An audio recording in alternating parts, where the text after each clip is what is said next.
नमस्कार मंडळी. बाजारात सध्या काय चाललंय? असं वाटतंय ना की सगळं काही थांबलंय, ना मार्केट वर जातंय ना खाली.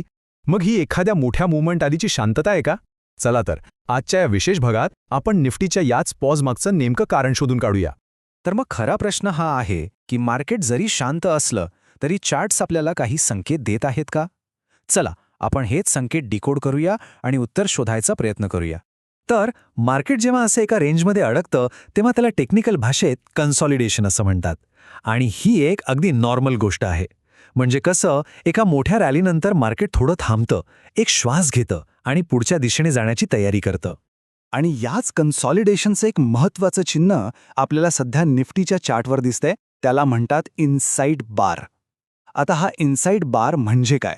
सोप्या भाषेत सांगायचं तर हे असं आहे की जणू काही मार्केट पुढची मोठी झेप घेण्याआधी एक खोल श्वास घेत आहे. हे बाजारात सध्या निर्णय होत नाहीये, म्हणजे एक प्रकारची अनिश्चितता आहे हे दाखवतं.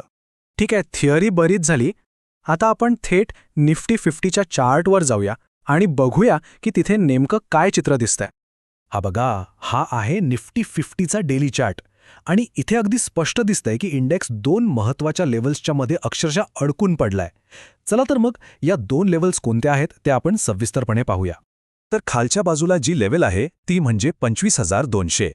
ही लेव्हल सध्या एक खूपच मजबूत सपोर्ट म्हणून काम करतेय. म्हणजे हा एक असा भक्कम पाया आहे जो मार्केटला याच्या खाली घसरण्यापासून थांबवतोय. आणि वरच्या बाजूला एक मोठी भिंत आहे, ती म्हणजे 26,373ची लेव्हल. हा निफ्टीचा ऑल टाईम हाय आहे, म्हणजे आत्तापर्यंतचा उच्चांक.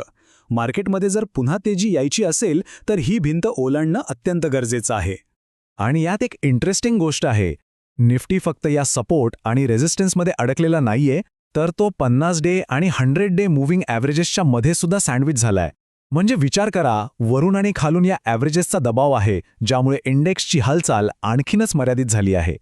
हीच कहाणी फक्त निफ्टीची नाहीये, बँक निफ्टीमध्ये सुद्धा जवळपास असंच चित्र आहे. बघा, निफ्टीसाठी 25,200चा सपोर्ट आहे, तर बँक निफ्टीसाठी 59,400चा सपोर्ट महत्त्वाचा आहे.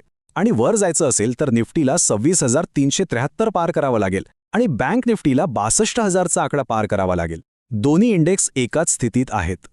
पण प्रश्न असा आहे की मार्केटला या लेव्हल्सवर नेमकं कोण टिकवून ठेवतंय? यामागे आहे मोठ्या प्लेयर्सची लढाई. म्हणजे एकीकडे आहेत फॉरेन इन्व्हेस्टर्स आणि दुसरीकडे आहेत आपले डोमेस्टिक इन्व्हेस्टर्स. त्यांच्यात एक प्रकारची रस्सीखेच सुरू आहे.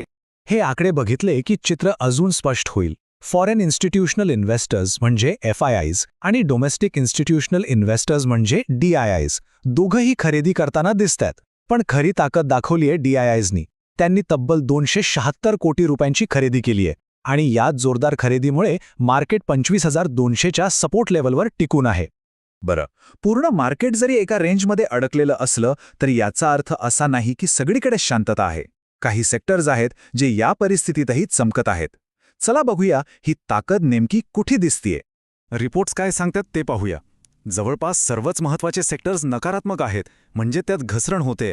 पण काही मोजके सेक्टर्स मात्र याच्या अगदी उलट कामगिरी करतायत. ते प्रवाहाच्या विरुद्ध पोहत आहेत आणि चांगली मजबूती दाखवतायत. IDBI कॅपिटलचा रिपोर्ट नेमका हाच मुद्दा अधोरेखित करतो. त्यांच्या मते निफ्टी, PSU बँक आणि हेल्थकेअर हे दोन सेक्टर्स वगळता बाकी सगळे इंडेक्स खाली होते. म्हणजे मार्केटच्या या कमजोरीमध्ये सुद्धा ह्या दोन सेक्टर्सनी तग धरलाय. आणि त्यातही PSU बँक्सची कामगिरी तर विशेष लक्ष वेधून घेणारी आहे. ओके, तर मग या सगळ्या ॲनालिसिसचा उपयोग काय? या माहितीच्या आधारावर आपल्याला काही चांगल्या ट्रेडिंग संधी मिळू शकतात का? चला काही प्रत्यक्ष उदाहरणं बघूया.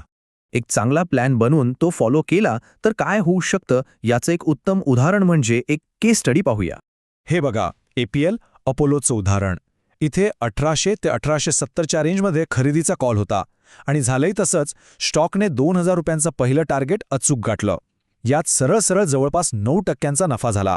आणि आता पुढे काय, तर मिळालेला नफा लॉक करण्यासाठी स्टॉप लॉस आपल्या खरेदीच्या किमतीवर आणायचा. याला म्हणतात परफेक्ट प्लॅनिंग आणि ट्रेंड फॉलोईंग. हे तर झालं मागच्या ट्रेडचं. पण आता सध्या कोणत्या नवीन संधी आहेत? रिपोर्ट्सनुसार सध्या दोन स्टॉक्सवर लक्ष ठेवता येईल. पहिला आहे PNB म्हणजेच पंजाब नॅशनल बँक. इथे रिस्क रिवॉर्ड रेशो खूपच चांगला आहे, जवळपास 1:2. म्हणजे 1 रुपयाची जोखीम असेल तर 2 रुपये मिळण्याची शक्यता आहे. दुसरा स्टॉक आहे M&M फायनान्स. इथे फक्त 6% छोट्या स्टॉपलॉसवर 12% टार्गेट ठेवता येऊ शकतं. तर या सगळ्याचा सारांश काय? महत्त्वाचे मुद्दे लक्षात ठेवूया. पहिलं म्हणजे मार्केट साइडवेज असलं तरी संधी नेहमी असतात. दुसरं, आपल्याला अशावेळी मजबूत सेक्टर्स शोधावे लागतात. आणि तिसरं, जे सर्वात महत्त्वाचं आहे ते म्हणजे नेहमी एका ठरलेल्या प्लॅननेच ट्रेड करा. एंट्री, स्टॉप लॉस आणि टार्गेट हे सगळं आधीच ठरलेलं पाहिजे. हे झालं सध्याच्या ट्रेडिंगबद्दल. पण आता थोडं मोठं चित्र बघूया. म्हणजे भविष्यात कंपन्यांच्या कमाईबद्दल काय अंदाज आहेत? आणि चांगली बातमी ही आहे की भविष्याचं चित्र खूपच सकारात्मक दिसतंय. ॲक्सिस डायरेक्टच्या रिपोर्टनुसार असं मानलं जातंय की अर्निंगचा जो वाईट टप्पा होता तो आता संपलाय आणि इथून पुढे म्हणजे FY 26 ते 28 पर्यंत अर्निंग्जमध्ये जवळपास 17% CAGRने वाढ अपेक्षित आहे. आणि या वाढीमागे सर्वात मोठं कारण असेल ते म्हणजे बँकिंग सेक्टरमधल्या क्रेडिट कॉस्टमध्ये होणारी सुधारणा. तर मग सगळ्या विश्लेषणाच्या शेवटी आपण पुन्हा त्याच प्रश्नावर येतो. जर कंपन्यांची कमाई भविष्यात वाढणार असेल तर मार्केटचा हा सध्याचा पॉज, हा थांबा, ही एका मोठ्या ब्रेकआउट आधीची शांतता तर नाही ना? या प्रश्नाचं उत्तर येणारा काळच देईल, पण त्यावर लक्ष ठेवणं खूप महत्त्वाचं ठरणार आहे.